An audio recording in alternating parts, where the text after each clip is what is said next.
BPL নিয়ে বিতর্ক যেন শেষ নাই। প্রতিদিনই একটা করে রিপোর্ট বিপিএল এ আসছে। রাজশাহীর এই দলটা নিয়ে অনেক বিতর্ক হয়েছে, তাদের ক্রিকেটারদের, তাদের কোচদের টাকা দেওয়া হয়নি, এটা নিয়ে তারা আন্দোলন পর্যন্ত করেছে। বিপিএল এ এমন ঘটনা এর আগে কখনো ঘটেনি। আবার নতুন করে আরেকটা দল যুক্ত হয়েছে, চট্টগ্রাম। এই দলটা নিয়ে অনেক বিতর্ক আবার শুরু হয়েছে। আমাদের বাংলাদেশের ওপেনিং ব্যাটসম্যান ইমন, এই ব্যাটসম্যান এই ছেলেটার টাকা দলটা দিতে চায় না। এমনকি সেই দলের কোচ আফ্রিদি, তার টাকা দেওয়া হয়নি বলে সে আছে বিপিএল ছেড়ে চলে গিয়েছে। এই যে একটা অনিয়ন্ত্রণই বলবো বিপিএল, যারা নিয়ন্ত্রণ করছে একদমই তারা আছে ব্যর্থ, খুবই ব্যর্থ বিপিএল নিয়ে। কারণ বিপিএল এ আমাদের বাংলাদেশ ক্রিকেটে উন্নত দূরের কথা, এমন বিপিএল হলে বাংলাদেশের নামটুকু থাকবে না, কেউ আর খেলতে আসবে না। বাইরের বিদেশের যারা ক্রিকেটার, যারা কোচ আসে, তারা কিন্তু বিপিএল এ আর আসবে না, নাম শুনলে কিন্তু সিসি করবে বাইরের দেশের ক্রিকেটাররা।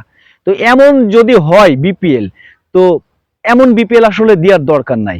যে বিপিএল নিয়ন্ত্রণ করতে পারে না বিসিবি, যে বিপিএল দিলে বাংলাদেশের সম্মানে হারিয়ে যায়, সেই বিপিএলটা একদমই দেওয়া উচিত না আমি মনে করি। এই বিপিএল নিয়ে প্রথমে যে স্বপ্ন দেখাইছিল ক্রিকেট বোর্ড, সেই স্বপ্নটা কিন্তু কিছুই না, বরঞ্চ আরো অনেক খারাপ হয়েছে। বিপিএলটা অনেক খারাপ হয়েছে। প্রত্যেকটা দলই কিন্তু প্রশ্নবিদ্ধ হয়ে যাচ্ছে প্রতিদিনই।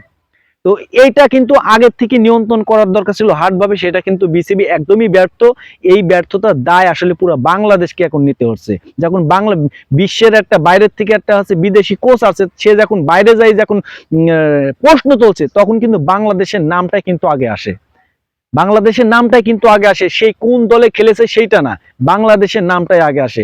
এটা কিন্তু আমাদের জন্য খুবই লজ্জাজনক, খুবই লজ্জাজনক, অনেক লজ্জাজনক। এইটা সবচেয়ে বেশি লজ্জাজনক বিসিবির পদত্যাগ করা উচিত। যারা বিপিএলটাকে আসলে নিয়ন্ত্রণ করছে, পদত্যাগ করা উচিত। আফ্রিদির মতন লোক মানে বিপিএল ছেড়ে চলে গেছে রাগ করে টাকা পায়নি বলে। মানে এইটা কি কোনো জায়গায়, মানে এর আগে কোনো জায়গায় কোথাও হয়নি এটা, এই বাংলাদেশে ফার্স্ট যেটা হলো।